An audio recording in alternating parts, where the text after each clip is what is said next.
Digital media federation করেছেন আপনারা, থেকে রাজ্য জুড়ে যেটা করা হয়েছে, আমি আপনাদের সকলকে মুবারকবাদ জানাচ্ছি, শুভেচ্ছা দিচ্ছি। তার সাথে সাথে আমি আপনাদের অনুরোধ করছি, ওই কয়েকটা পাচাটা গদি মিডিয়া তাদের কাছ থেকে আপনারা দূরে থাকবেন এবং প্রতিবাদ আপনারাও করে যাবেন।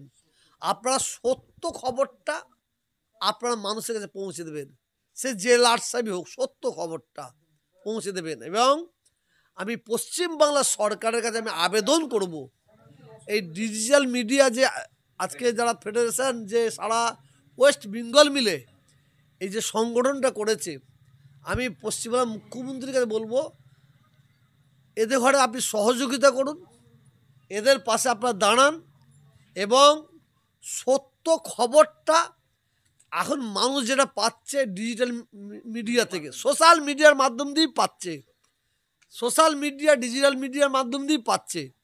কেন এখন কিছু কিছু বড় বড় ইলেকট্রনিক মিডিয়া হয়েছে, গদি মিডিয়া, এরা পয়সা কামাবার জন্য করছে।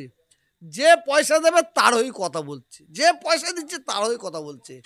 আমি বিশ্বাস, মুখ্যমন্ত্রীর কাছে আমার অনুরোধ থাকবে, এই ডিজিটাল যে মিডিয়া মানে একটা সংগঠন হয়েছে, এই সংগঠনকে সমর্থন করার জন্য এবং এদের পাশে দাঁড়াবার জন্য আমি অনুরোধ করছি।